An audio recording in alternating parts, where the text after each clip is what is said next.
जय माता दी। मेरे सभी प्यारे दोस्तों, मैं लक्ष्मी शर्मा बड़ों को चरण स्पर्श, छोटों को प्यार और बराबर वालों को दिल से नमस्कार करती हूँ।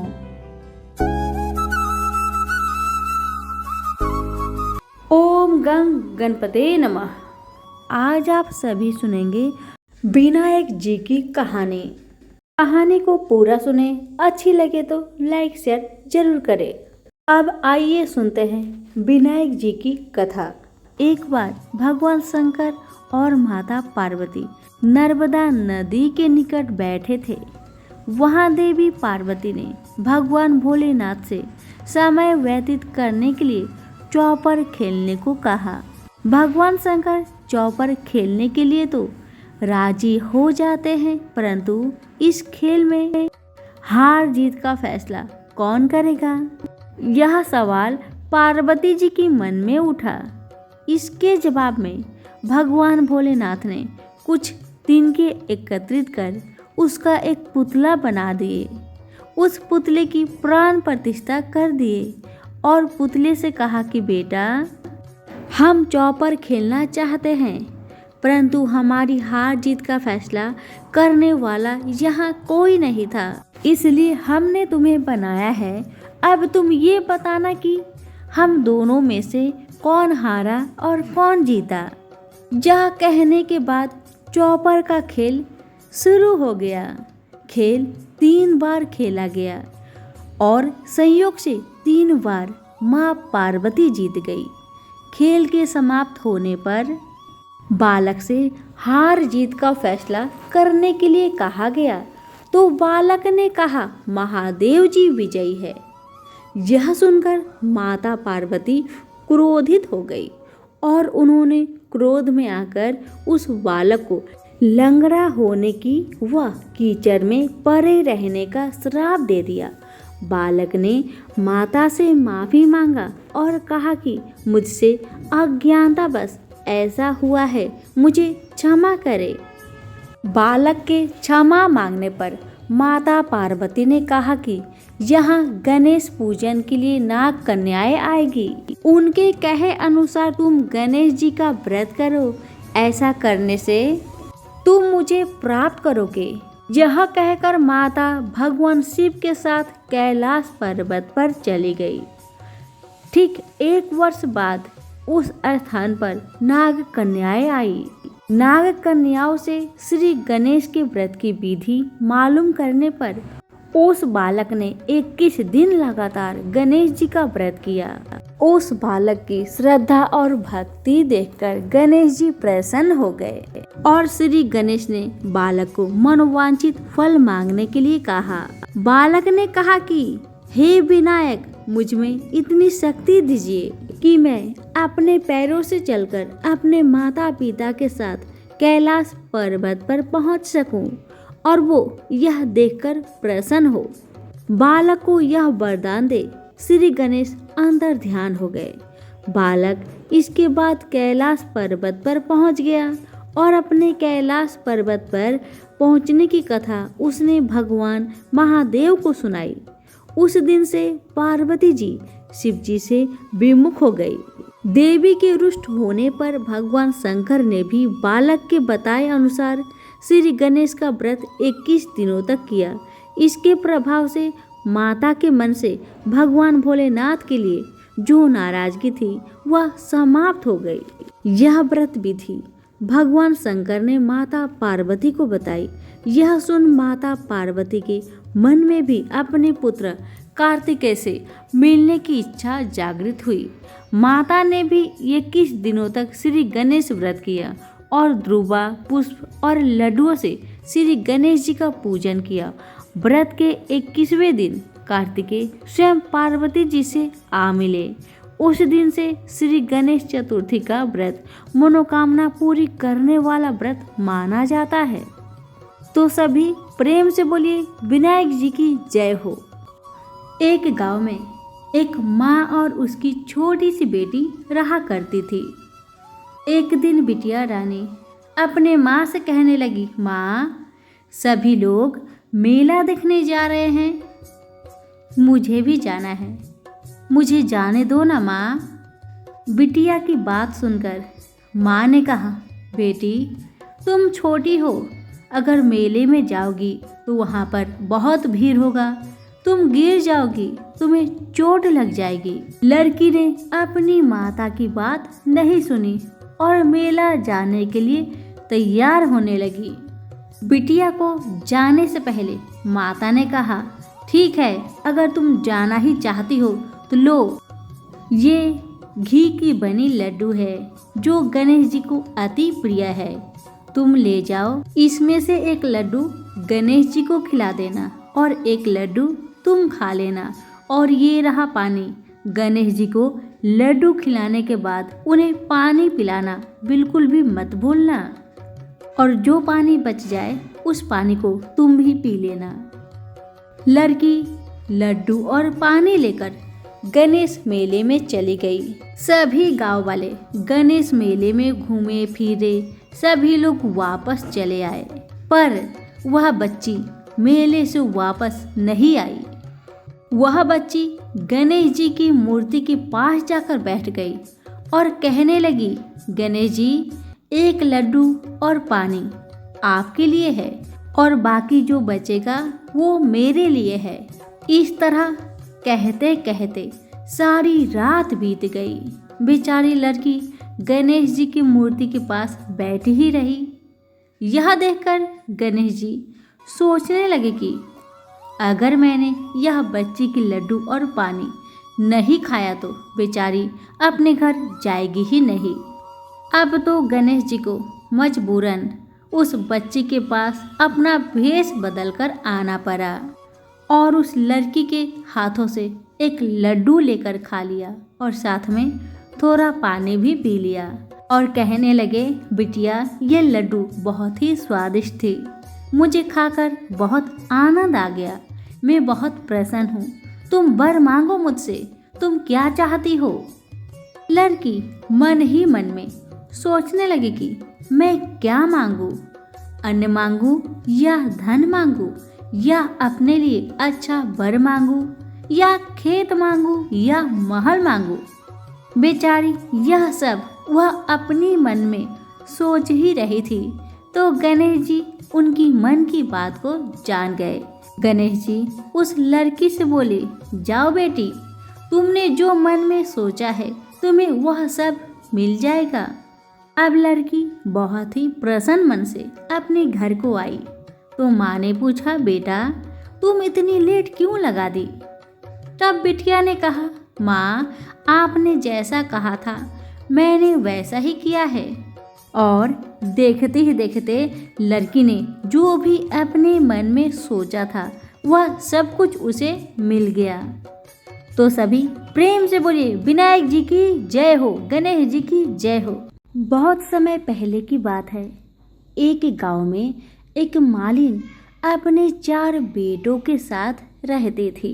उस मालिन की पति की मृत्यु हो चुकी थी और उसकी सास उसे बहुत ताने मारती थी, दिन रात बातें सुनाया करती थी। इसी तरह दुख से जीवन बीतने लगा। एक दिन की बात है, सास ने मालिन और उसके 4 बेटे को घर से निकाल दिया। मालिन और उसके 4 बच्चे चलते चलते जंगल में एक पेड़ के नीचे बैठ गए और उसी से थोड़ी सी दूर में एक गणेश जी का भव्य मंदिर था। लोग वहां भगवान के दर्शन के लिए आते, पूजा पाठ करते, प्रसाद चढ़ाते और लोगों को बांटते थे और मालिन और उसके बच्चे को प्रसाद दे जाते थे और उसी प्रसाद को खाकर मालिन और उसका बच्चे का गुजारा चल जाता था। एक दिन मालिन ने सोचा, अगर हम मंदिर के बाहर फूलों की माला बेचेंगे या कुछ फूल बेचेंगे तो हमारी कमाई भी हो जाएगी और हमारा गुजारा भी हो जाएगा। ऐसा सोचकर दूसरे दिन मालिन अपने बच्चों के साथ जंगल में गई और ढेर सारा फूल तोड़कर लाई, माला बनाई और कुछ फूलों को ऐसे ही टोकरी में लेके मंदिर के सामने बैठ गई। अब तो उनकी बिक्री अच्छी होने लगी। इतना आमदनी होने लगा कि उन्हीं पैसे से उन लोगों ने एक छोटा सा दुकान और घर खरीद लिया। अब तो मालिन और उनके बच्चे अपने दुकान में फूल माला के साथ साथ पूजा के सारी सामग्री भी रखने लगे। अब तो हर रोज मालिन और उसके बेटे पहले गणेश जी की पूजन करते, फिर अपने दुकान को लगाते थे। इस कारण मालिन और उसका बेटा पर गणेश जी का बहुत कृपा था। उसी मंदिर में एक राजकुमारी गणेश जी के दर्शन को रोज आया करती थी। उसने जब मालिन के बेटे को देखा तो उसे मालिन का बेटा पसंद आ गया, क्योंकि मालिन का बेटा बहुत सुंदर था।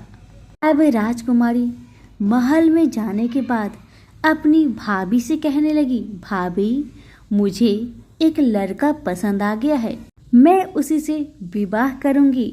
तब भाभी ने कहा, वह लड़का कहाँ रहता है, उसका घर कहाँ है? तब राजकुमारी ने कहा, वह लड़का पास ही में जो गणेश जी का मंदिर है वहीं पर उसका छोटा मोटा फूल का दुकान है, जिसमें वह लड़का और उसकी माता फूल और पूजन की सामग्री बेचा करते हैं। यह सुनकर उसकी भाभी ने कहा, ऐसा कैसे हो सकता है? एक छोटा मोटा फूल बेचने वाले से तुम्हारा शादी कभी नहीं हो सकता। तुम्हारे पिताजी एक राजा है और वह इस विवाह की मंजूरी कभी नहीं देंगे। पर राजकुमारी ने मन ही मन में सोच लिया था, विवाह करेगी तो उसी लड़के से करेगी, अन्यथा नहीं करेगी। अब उसकी भाभी ने राजा को सारी बात बताई। वह इस विवाह के लिए राजी हो गए। गणेश जी के आशीर्वाद से दोनों का विवाह धूमधाम से की गई। मालिन ने सबसे पहले वर वधू को गणेश जी का दर्शन कराकर उनका आशीर्वाद दिलाया। दूसरी तरफ मालिन की सास को खाने के लिए लाले पड़ गए थे। बेचारी ढूंढते हुए उसकी दुकान पर आई और उसके बेटे से बोली कि मुझे काम पर रख लो, मैं तुम लोगों का सारा काम कर दिया करूंगी। मालिन का बेटा अपनी दादी माँ को पहचान नहीं पाया और काम पर रख लिया।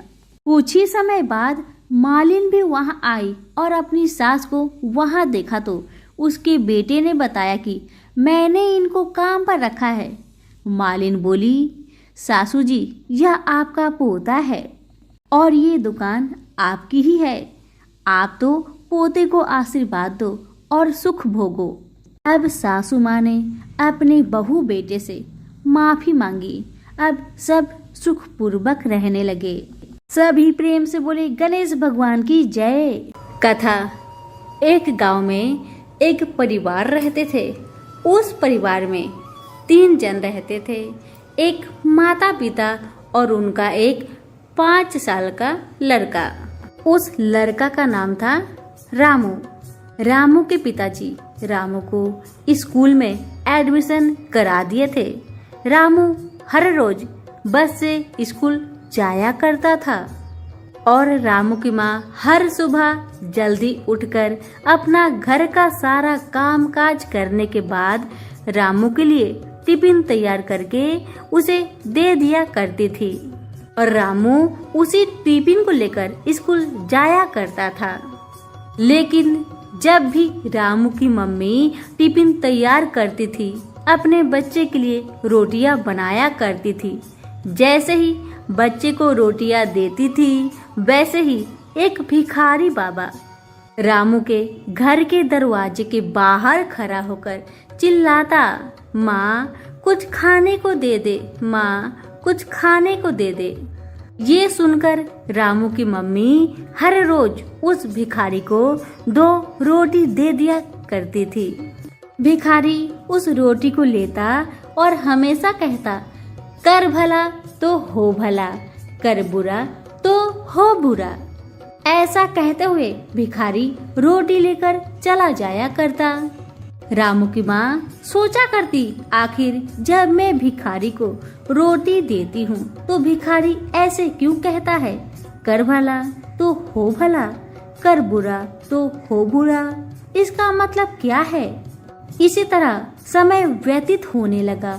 हर दिन भिखारी रोटी लेने सुबह ही आया करते थे और हर दिन यही बात कहकर जाया करते थे, कर भला तो हो भला, कर बुरा तो हो बुरा। एक दिन की बात है, रामू की माँ को सुबह उठने में लेट हो जाती है। जल्दी जल्दी अपने बेटा रामू के लिए टिफिन तैयार करती है और रामू का बस आता है। रामू बस में बैठ के अपना स्कूल को चला जाता है और उसी समय रामू के पापा को भी ऑफिस जाने के लिए लेट होने लगता है। रामू के पापा रामू की मम्मी से घड़ी लाने को कहते हैं, लेकिन घड़ी नहीं मिलती। इसी कारण से रामू के मम्मी और पापा में झगड़ा लग जाती है। रामू के पापा नाराज होकर ऑफिस चले जाते हैं और उधर उसी समय भिखारी बाबा आकर कहने लगे, माई कुछ खाने को दे दे, माई कुछ खाने को दे दे। अब तो रामू की मम्मी का दिमाग था गरम। क्या की 2 रोटी लेकर उसमें कीड़े मकोड़े मारने वाली दवा अच्छे से लपेट करके उस भिखारी बाबा को देने को चल दी, क्योंकि भिखारी बाबा हर रोज रोटी मांगा करते थे। आज उससे छुटकारा पाने के लिए रामू की मम्मी जहर वाली रोटी देने को चल दी। लेकिन जैसे ही रामू की मम्मी भिखारी बाबा की तरफ बढ़ने लगी, वैसे वैसे उसके दिल से आवाज आने लगी कि ये भिखारी तुम्हारा क्या बिगाड़ा है। अगर तुम ये जहर वाली रोटी भिखारी बाबा को दे देगी तो रोटी खा के मर जाएंगे। आज तुम उसे कुछ खाने को देती है, 2 रोटी देती है, इसी कारण से भिखारी बाबा तुम्हारे घर को आते हैं। अगर तुम उसे रोटी देती ही नहीं, क्या वो तुम्हारे घर को आते? उसमें उस भिखारी बाबा की क्या गलती है? अपना गुस्सा दूसरा पे निकालना ये अच्छी बात नहीं। बस रामू की मम्मी का दिमाग शांत होता है, उन्हें दया आती है भिखारी बाबा पर। जल्दी से वो दोनों रोटी को जमीन के अंदर दफनाकर ढक देती है और जल्दी से अपनी हाथों को धोकर अच्छा सा 2 गरम गरम रोटी बनाकर भिखारी बाबा को दे देती है। भिखारी बाबा हर रोज की तरह रोटी लेने के बाद इतना कहने लगे, कर भला तो हो भला, कर बुरा तो हो बुरा। इतना कहकर चल पड़े। रामू हर रोज 2 बजे अपना घर को बस से आया करता था, लेकिन आज पहली बार रामू घर नहीं आया था।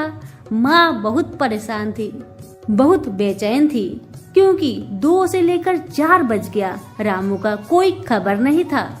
भिखारी बाबा चलते चलते बहुत दूर पहुँच गए। वहीं पर उन्हें एक बच्चा बेहोश गिरा मिला। जब भिखारी बाबा उस बच्चे के पास जाते हैं तो देखते हैं, अरे ये तो रामू है। जल्दी से भिखारी बाबा उस रामू को थोड़ा सा पानी पिलाते हैं और जो उसकी मम्मी रोटी दी थी वही रोटी उस बच्चे को खिलाते हैं। उसके बाद बच्चे के शरीर में थोड़ा सा जान आती है। फिर रामू अपनी सारी कहानी भिखारी बाबा को सुनाता है।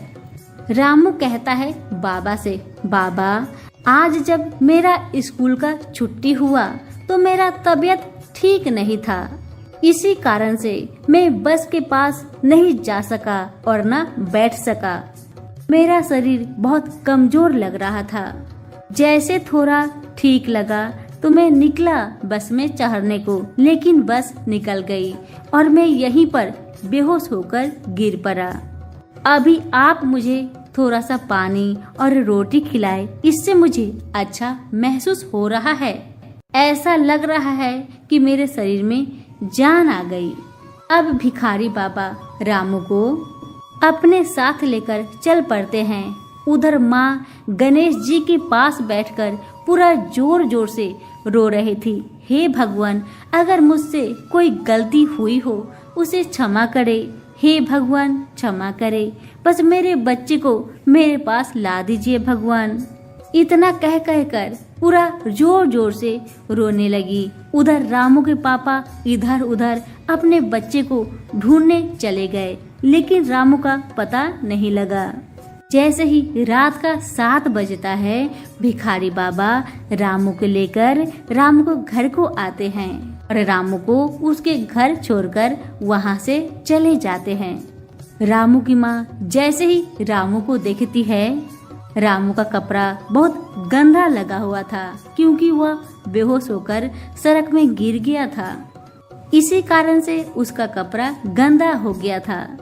मम्मी जल्दी से अपने बेटे को सीने से लगा ली और जोर जोर से रोने लगी और पूछने लगी, बेटा तुम कहाँ थे बेटा, इतना लेट कैसे हुआ? तुम्हारा तबीयत तो ठीक है ना बेटा? तेरा कपड़ा इतना गंदा कैसे हुआ बेटा? तुम तो ठीक है ना बेटा? बेटा कहने लगा, माँ पता नहीं क्यों आज मेरा तबीयत सही नहीं था। जब स्कूल का छुट्टी हुआ मैं बस तक चल के जा नहीं सका और जब मैं चल के जाने लगा तब तक मेरी बस निकल गई थी और मैं रोड पे ही चक्कर खा के गिर गया और बेहोश हो गया था। मुझे तो वही भिखारी बाबा जो आपसे रोटी ले जाया करते हैं वही मुझे मिले और वही मुझे आपके पास छोड़ गए। भिखारी बाबा को जो आप रोटी देती है ना माँ, भिखारी बाबा वही रोटी मुझे खिलाकर पानी पिलाए। उसके बाद ही मेरा शरीर में जान आई और मैं आपके सामने खड़ा हूँ। अब तो माँ के पैरों तले से जमीन खिसक गया, माँ का सर चकरा गया। अब माँ को समझ में आया कि भिखारी बाबा क्यों कहते थे, कर भला तो हो भला, कर बुरा तो हो बुरा। अब रामू की माँ को सारी कहानी समझ में आ गई और मन ही मन सोचने लगी, अगर आज मैं भिखारी बाबा को जहर वाला रोटी दे दी होती तो मैं अपने बेटे से हाथ धो दी होती। इसीलिए अच्छा करो तो अच्छा होए, बुरा करो तो बुरा होए। सभी प्रेम से बोलिए गणेश भगवान की जय हो।